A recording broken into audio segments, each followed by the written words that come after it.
Good afternoon, ladies and gentlemen. I'm sure I'd like to show you this book, tell you it's $18 and head for the door, but there are two armed guards right there, and they're not going to let me out of that easily. Let me read my prepared statement, and then we'll roll a short video that Captain McAndrew will talk about, and then I will answer some questions.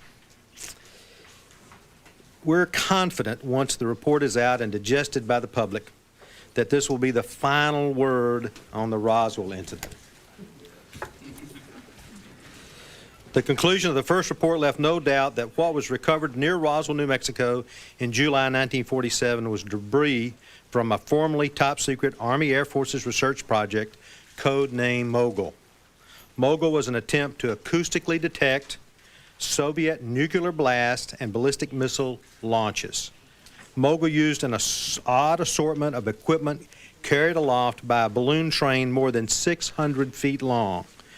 This balloon train consisted of 25 balloons, attached acoustic devices, and several radar reflectors, which looked like box kites. In 1947, it was the misidentification of these radar reflectors that is most likely the famous flying disc. Today, we are releasing the final report to address questions about alleged bodies associated with the Roswell story. This report has four main conclusions. If you have your books, turn to page 3. We'll have a lesson.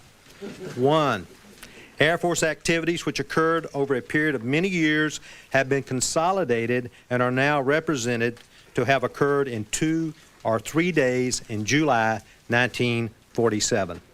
2, bodies observed in the New Mexico desert were probably test dummies that were carried aloft by U.S. Air Force high-altitude balloons for scientific research. 3, the unusual military activities in the New Mexico desert were high-altitude research balloon launch and recovery operations. The reports of military units that always seemed to arrive shortly after a crash were actually accurate descriptions of Air Force personnel engaged in the dummy recovery operations. 4, claims of bodies at the Roswell Army Airfield Hospital were most likely a combination of 2 separate incidents. One was a 1956 KC-97 aircraft accident in which 11 Air Force members lost their lives, or a 1959 manned balloon mishap in which 2 Air Force pilots were injured. That information is in this report. These conclusions are listed in page 3, as I said, of the book. Please roll the video.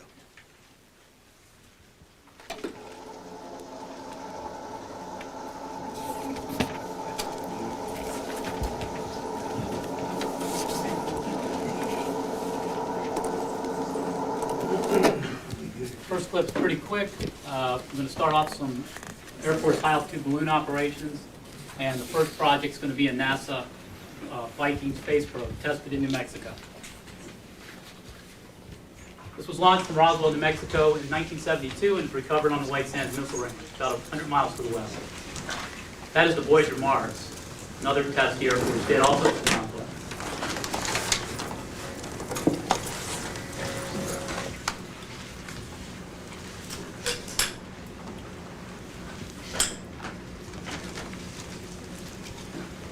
Where's the bodies?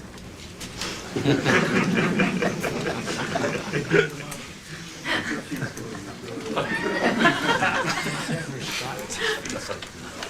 is a typical Air Force high-altitude balloon launch operation in the desert of New Mexico.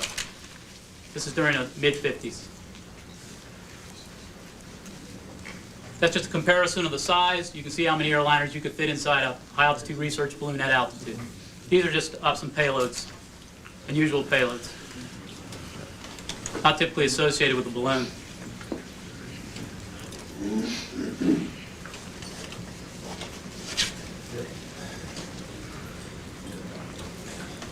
Next will be the reconnaissance project Mogul. The project took place in New Mexico in 1947. This is some equipment associated with Project Mogul. There's the famous box kite that became the famous flying disc. The weather balloons that were on the balloon train.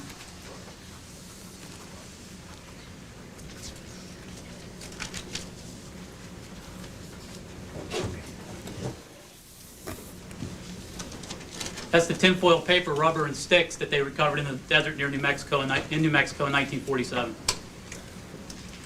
Here's what you've all been waiting for, the anthropomorphic dummies and Joseph W. Kittinger Jr. That's a typical test dummy used by the Air Force during the 1950s. There's one of the project officers with that particular dummy is known as a Sierra Sam, manufactured by Sierra Engineering Corporation. One of the technical reports listed in the bibliography of the report. This is actually a manned subject, but that's what the dummies were used for, to test ejection. So that's not a dummy. That's a man. And here's how the dummies were employed. 2 dummies to Iraq. Some were in a gondola. They flew up to 98,000 feet. This launch is in New Mexico. That's an upshot, and there goes the dummy. He would free fall for a period of time, and a drogue chute would deploy, and the object was to recover a human from a high-altitude aircraft. They often landed at off-range locations throughout New Mexico, often observed by civilians. This is where the recovery crews would scurry in to recover them, either with aircraft or ground vehicles. This is retired Colonel Joseph W. Kittinger Jr. This is the culmination of the high-altitude projects that used the dummies. And that's the Excelsior 3 gondola in 1960. And that's Captain Kittinger. That is a world record parachute jump, still stands today. He free fell for 4 minutes and 37 seconds. And he did it 3 times.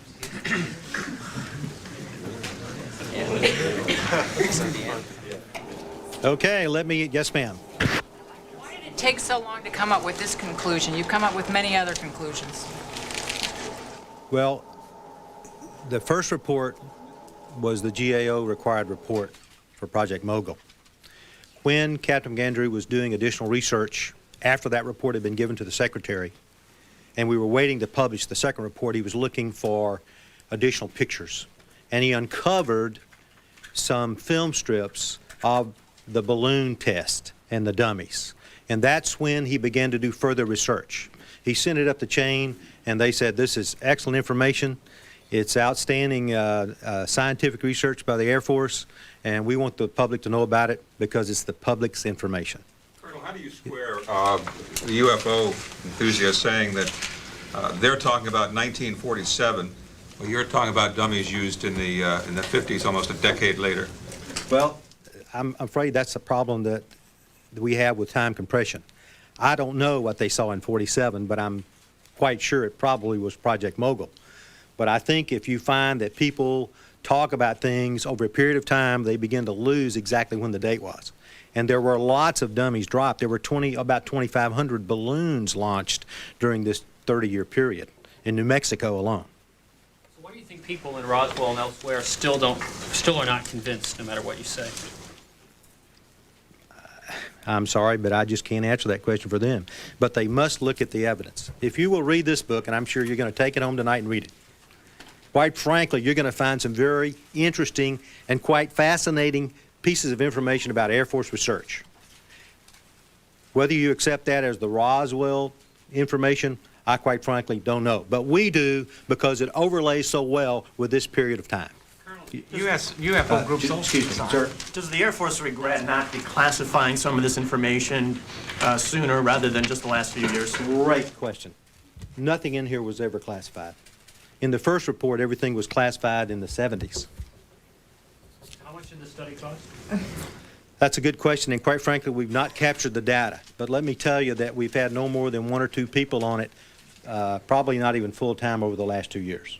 Colonel, I can get that for you, but I just don't know because we just got the book on the 10th, and I don't know what the publishing costs are. Yes, ma'am. Colonel, let me just clear up 2 things that you sort of brushed over quickly. Number 1 was the time frame that people are going to say, but this is 10 years. How could they possibly make a mistake on the 10 years? And number 2, you said it was never classified, and yet why didn't people at the time say, well, my goodness, we were having dummy tests, this explains the answer? Well, the dummy test, actually, you need to get the book. Actually, you need to look in here. If you look in here, you'll find there are a couple of things in which the dummy tests get lots of media attention.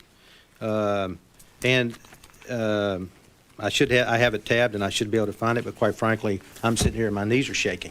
26, sir. But 20, page 26. yes, explain those two things. Okay, there's your pictures for that.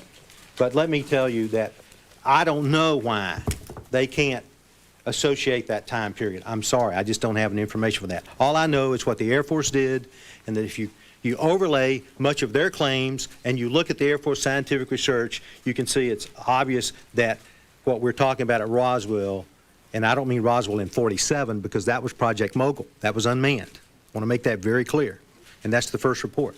But over that period of time, dummies were dropped all around there. And I think it's logical to assume that the people there saw Air Force ambulances come out, they saw gurneys come out, they saw body bags come out because the dummies were put into body bags to protect them.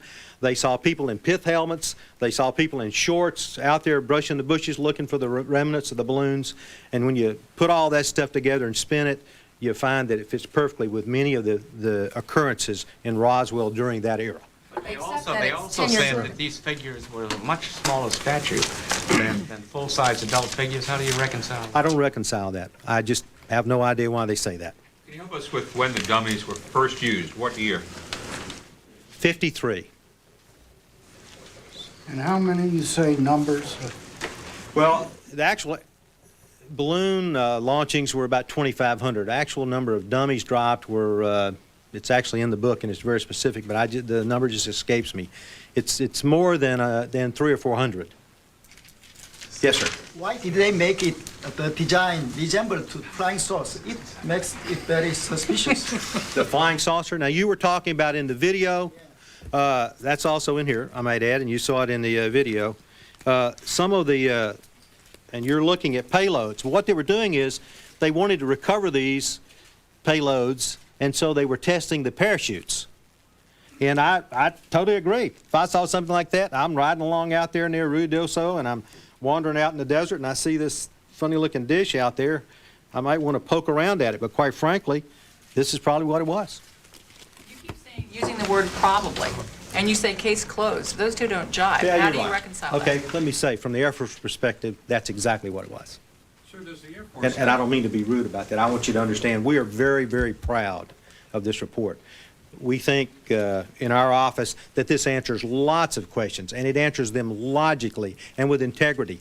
And one other thing I might add is if you want to do your own research, in the back is a complete technical report bibliography, and also there is a terrific set of endnotes. And I recommend that if you're interested in this, that you take these and you do your own research and come to your own conclusions. Yes, sir. Does the Air Force have any evidence at all of any sort of spacecraft wreckage or extraterrestrial presence on them? Yes, sir. And what is, can you tell us anything about this myth of Area 51, which has become part of everything from Hollywood movies to a local legend? What is Area 51? Is there such a place, and what does it do? That actually should be outside this brief. Let me ask you a question. If you are talking about Groom Lake, Nevada, is that what you're talking about? I'm talking about the scene everybody remembers from the movie Independence Day. My daughter asked me the same question. There is a facility in Groom Lake, Nevada. Quite frankly, I have no knowledge or expertise in the matters. I understand there are classified things that go on there, and that's all I have to say about it. Well, let me just have one follow-up. How do you know, I mean, your name is now, Colonel John Haynes is going to go down in UFO lore as one of the people who took part, in the minds of some people, in the continuing cover-up by the government. How do you know that you're not being used? How do you know that you know the full story when you stand up here? Tell us that there's no evidence of this. Because our job is to review all the Air Force documents for this era. And that's how we came up with this exciting and interesting and intriguing, quite frankly, report. I know you think that sounds like a broken record, but you need to get in here and read it, and you will see that many of the things that people think they saw correlate perfectly with Air Force research projects. You're confident that you're not part of any cover-up, wittingly or unwittingly? I'm totally confident.